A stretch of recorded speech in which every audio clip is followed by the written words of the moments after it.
Welcome to Agree to Disagree, the podcast where two sisters show how you can disagree about everything but still keep that family bond and friendship.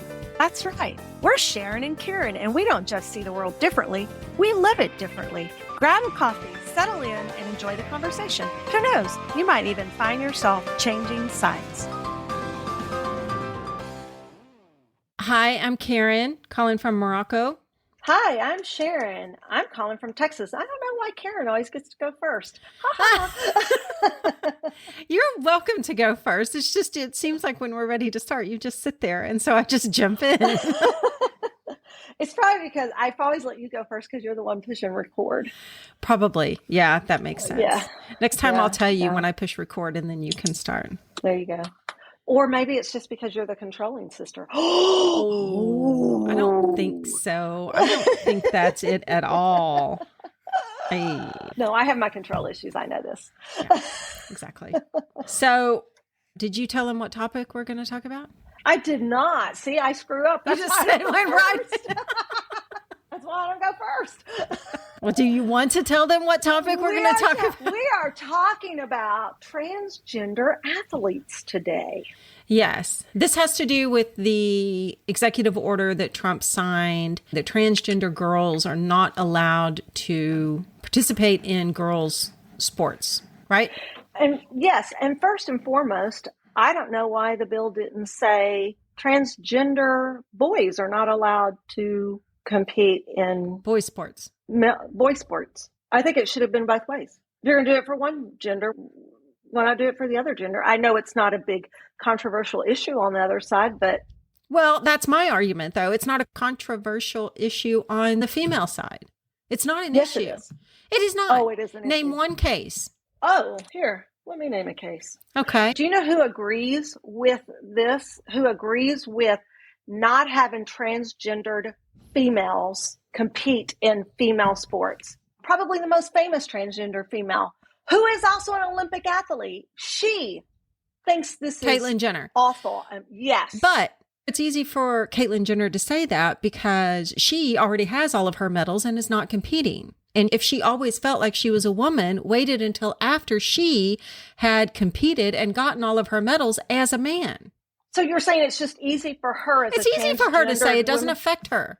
It doesn't affect her right now. Yes, but it would have. What she is saying is it is not fair for the females who were born female and were given that gender at birth. It's not fair for those women to have a male-born person who was born a male who is now identifying as a female. Now, we're not talking about hermaphrodites. We're not talking about intersex, right? Right. They're just identifying that way. Right. Because they are genetically more powerful than a female, hands down.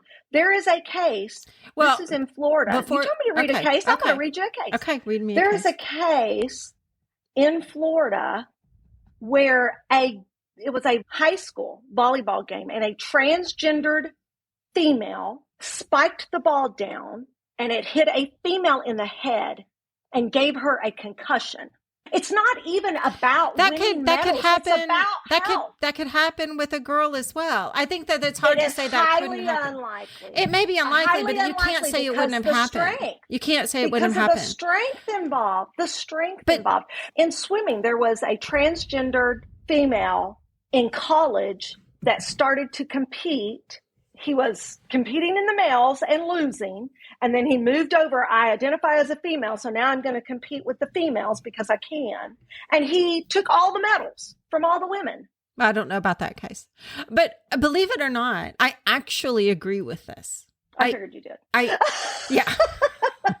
But you're playing devil's advocate. I'm playing devil's advocate. And my issue is not that they're saying transgender girls are not allowed to play on the girls' teams. I agree with that. I do think that it leads to an unfair advantage. Yes. My issue is, again, the federal government should keep its nose out of it, regardless. And so let's talk about that. There should not be an executive order. There was not an executive order saying that transgenders must be allowed to compete. But there are associations that wanted to continue getting money from the federal government or didn't want to be perceived as not being woke or not approving of this. That should be up to the association. It should be up to the association. It should be the Olympic Association. No, the Olympics, the U.S. Olympics does not have any transgender athletes. And if they do, it should be up to the association. It should be up to the members and the people that run the association to work that out themselves. But this was not an issue. No, this was not an issue. And there are, at the collegiate level, there are a little over 500,000 athletes. And according to the NCAA, there are fewer than 10 that publicly identify as transgender. I'm saying there's about, what my report says is there's about 100 nationwide, just 100. Now, you're saying college. I'm saying this is high school. They're saying there's about 100 nationwide. So I agree with you, because that goes back to the same argument about transgender bathrooms. We should not be spending government money and taxpayer dollars on stuff for such a minute amount of the population. It shouldn't be an issue at the federal level. This goes back to what you said before, is you don't say my body, my choice. I don't want the government telling me what to do with my body. I don't think the government should be telling people what they can and cannot allow in their own schools, in their own districts, in their own organizations. But they do, because remember, in the United States, your state tax dollars, you get some state money, but you get federal money too. So if the government says, and which the last 4 years, our government in the U.S. was saying, you need to allow this, you need to allow this. So no, that's not true. The government was not saying you need to allow this, because Biden never signed anything into law that said you must allow transgenders to compete. Biden never signed anything about that. I did. I said, if the government is supporting transgender athletes in sex that they identify as, they weren't doing it. You can't say that they were supporting them if there wasn't a law. There was not an executive order and there was not a law. But it is not just about laws. It is about public opinion. Yeah, okay. Let's talk about public opinion. I agree with you. It's about public opinion. And you know why this started? It's not just about Do you remember when this all started? About this issue? This specific issue started when there was a boxer in the Olympics, at the last Olympics. And she was, I don't remember what country she was from. And it wasn't just the last Olympics, dear. But this is what really brought it to a head. This is what really brought it to a head. No, because Biden had been thinking about putting in a law into one of his diversity bills or executive orders to force people to accept transgender, but he didn't include it. So there was never a law on the books that said that any organizations had to let transgender play. But in the Olympics, there were these two women that people said were too manly. They weren't feminine enough, even though they didn't have anything genetically telling anyone that they were not female. They had always identified as female. Their passport said they were female. They were born females.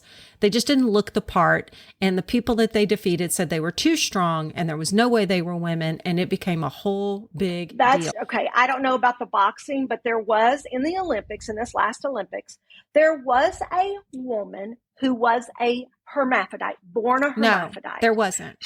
There wasn't. There was. No, it was said. This is what the news said. The news said she was, but it was not true. She wasn't. And the reason that they said that is because one of the boxing associations had disqualified her the year before, like in 2022, had disqualified her, saying that she failed the genetics test. But that was false. They were doing that, and there was a Russian link with that the head of that association was friends with Putin, and she had just So the Russians did it. And she had she had just beaten a Russian boxer and killed her winning streak. And so they kicked her out for that year. And the Olympic Committee investigated and said, again, she is not male. She does not have any male genetics. She is female. She was born female. She's always identified as female. The only thing is that to some people, she doesn't look female enough, and that she was incredibly strong and powerful. So that's debunked. That was not true that she was a male. There were two of them, actually. There was an Asian as well that they said I only heard of the one. I only heard of the one. And what I heard and had read was that she was a hermaphrodite, but was prescribed female at birth and always competed in female sports, right? And that she won the Olympic medal, and then they took it away from her and then gave it back to her. That's not what... Or they tried to take it away, and then the Olympic Committee did its own investigation, and they found that there was no evidence that she was ever male, claimed to be male. And that's no problem with that, but that's not when all of this came up. It's when it came to a head.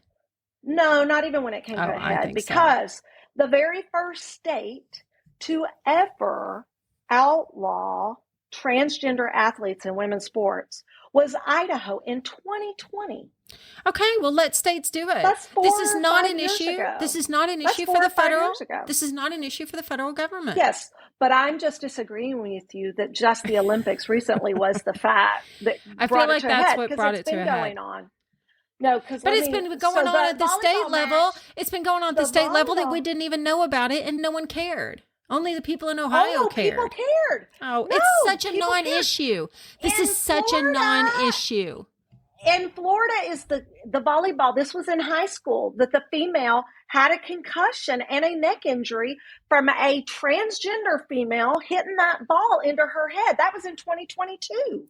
Okay, so one of the 10 transgenders that are participating in sports around the country.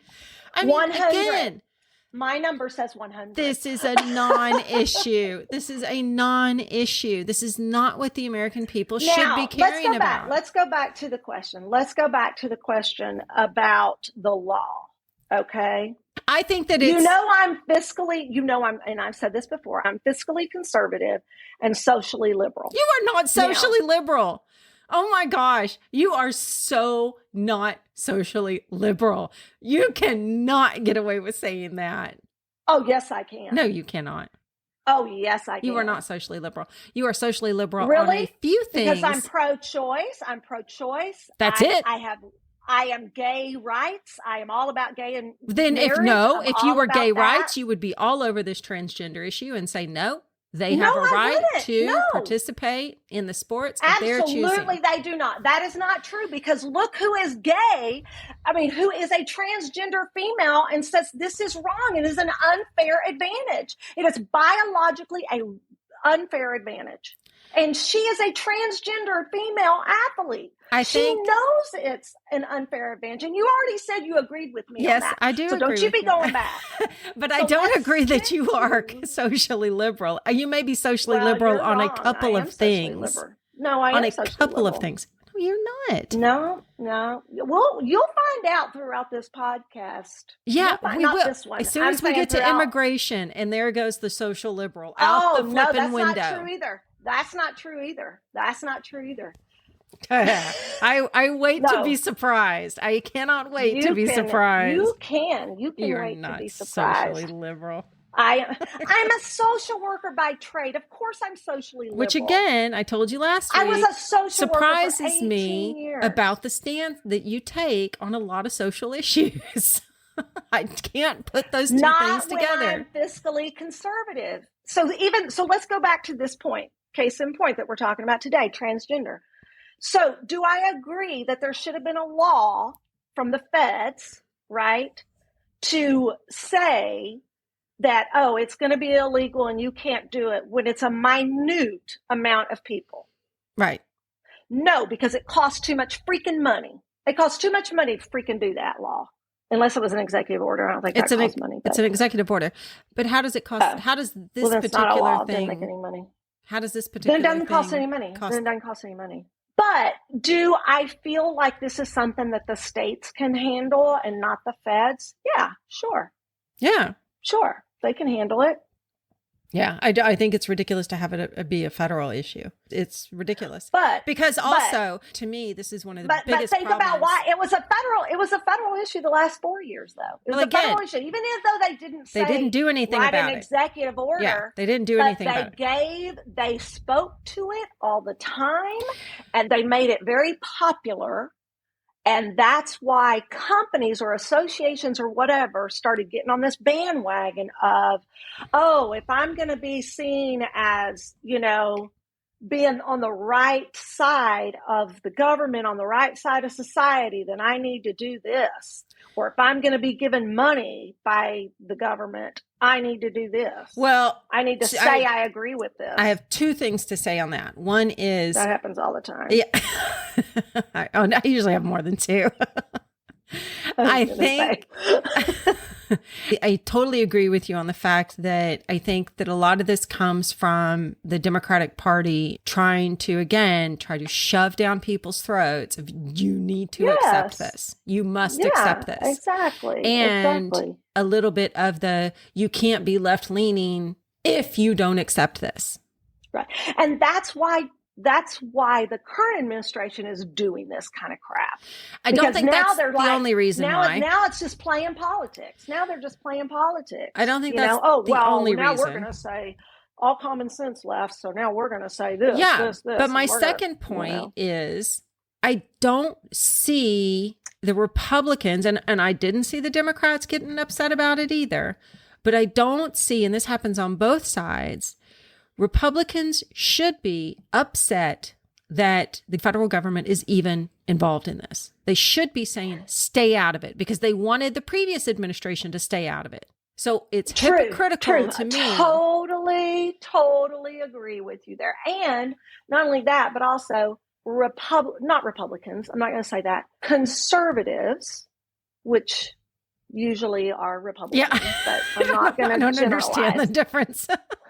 No, there is a difference. But the Republicans and Democrats, those are parties. Yes. Conservatism and liberalism are philosophies, and you don't always have to agree with the political party's platform. You don't always have to agree with everything of your philosophy's platform either. No, okay? but the bad thing is like you only get those two choices. So you're either on one side or the other. And that's a whole nother conversation we're going to have. Yeah. But what is interesting to me about this issue is exactly what you just said. And most of the time, conservatives are about little government, not big government. Stay out of my personal business. Exactly. Right? So completely. I do think, though, we've had so much of government in our business, in our personal business, the last 4 to 5 years, that it's becoming a norm now for government to get into our personal business, which we don't like. Give me another example. Give me another example of government getting into our personal business. And I don't think that there's any example that can top abortion ban of government. There's nothing the Democrat side has done in the last decades that you can say tops getting into your face and telling you how to control your life and telling you how to control your body. Yeah, that outdoes abortion ban. I agree with you on that one, and you know that I. Well, I don't understand why the conservatives, the middle of the road conservatives, aren't more outraged about this. It stunned me. It actually stunned me how many women voted for Trump knowing that he took away their rights. I know. Did you see? It not stunned only how me. many women, but how many minorities. Well, I'm just talking about the abortion issue now. I'm stunned that any woman. Oh, we're going to talk about that at another time. We'll talk about that another time. That's our difficult thing. I know, staying on topic. We could go for hours and hours and hours. We usually do. Remember, we record several of these every time. We do. One thing that I did see, enforcement of this, now that it has come down as a law, an executive order that could be put into law. Yeah, it's not a law. It's an executive order. But like you said, it sets the tone. Which is exactly the reason it was done. Yes, but which could lead to exactly what happened at the Olympics is if you have a big girl on a team who may be a little bit stronger or not as feminine looking as the others, and the mothers get upset or the kids get upset, they can start addressing that. And that was humiliation. That is inappropriate medical exams or taunting. Or, pull down your pants and show me that you're a girl. It could lead to that. I'm saying it could lead to this kind of crap. It's not going to lead to that. It will lead to just a blood work. It'll just lead to lab work. It is not going to. No, absolutely, it is not going to just lead to lap work. It is going to lead to humiliation and taunting from those kids. So this is where you and I again disagree about, because first of all, again, this is a very small number of people. I know, but they're already about. No, I'm talking about the larger number. I'm not talking about the ones that are actually transgender. I'm talking about all the girls that don't fit that mold, that may look like they could be a boy because they're bigger or stronger, and are going to get harassed with people saying you're transgender, so you don't belong on this team, even when she's not. Okay. Do you know what? Guess what? That kind of bullying or harassment has gone on for ages. Yeah, this just gives them another excuse. Like the norm. No. Actually, what gave them an excuse was all of the freaking focus that it was given the last 4 years. That's what's made it an issue, because it wasn't an issue until the last 4 years with the other administration that was in there making it an issue. Now, see, and giving it such a focus. Again, I don't think, because I didn't start hearing about this, and I follow the news, until the right wing took it as they're coming after your girls. They're coming after your girls. It's all this fear mongering of you need something to be afraid of. I just told you. 2 cases. Idaho. No. 2 cases. The first state, though. The first state to That's outlaw fine. But it was not. Transgender females was Idaho. And now there's 6 states that have done that in the last 4 years. That's fine. But nothing that has happened warranted the media, the news, the right-wing media going on and saying, this is a big issue that needs to be addressed. Nothing then that happened. You are not watching the left-wing media that is saying this is an issue and it needs to be addressed. We need to let them win it. I do watch the left-leaning media, and I do see it. But if you want to compare, this is going to have to be another show where we compare how the media portrays issues. Because one side does it as they're coming after you and you need to be afraid of this, and this is something you need to fight for. And the other says, we're just trying to be fair and equal. And No, they're not. They're not saying that. They're saying, hey, I knew you I'd get you on 10 that one. people, I'm going back to yours. Hey, you 10 people that this is an issue for, we're going to protect you. Not the other 340 million people. But they in the didn't. US. We're going to protect even if you they 10 people. even if they say they didn't do anything. They propagated this. No, they promoted I don't think this. so. I disagree on that. We disagree on that, because I think it was the fear mongering. We're going to have to disagree to disagree on that one until our next one about the media and how they handled this particular topic. Yeah. I know how the media handles topics is a whole, a day discussion by itself, but we may have to just do independent issues. Discussions. Yeah. So we both think that this is something that should just stay out of the federal government purview. Yeah. Okay. Well, I think that wraps it up for that one. That one. I think it got a little heated at times, but I think that's okay. Yeah. That wraps up today's show. Thank you so much for tuning in. If you enjoyed the show, please leave us a rating and review. It helps us improve and get the word out. Got thoughts, questions, or suggestions? We want to hear from you. Reach out to us on Facebook and Instagram, or shoot us an email at agreetodisagree@gmail.com. Let us know what you think, what topics you'd like us to cover, or any questions you might have. Thanks again for tuning in, and we'll see you in the next episode.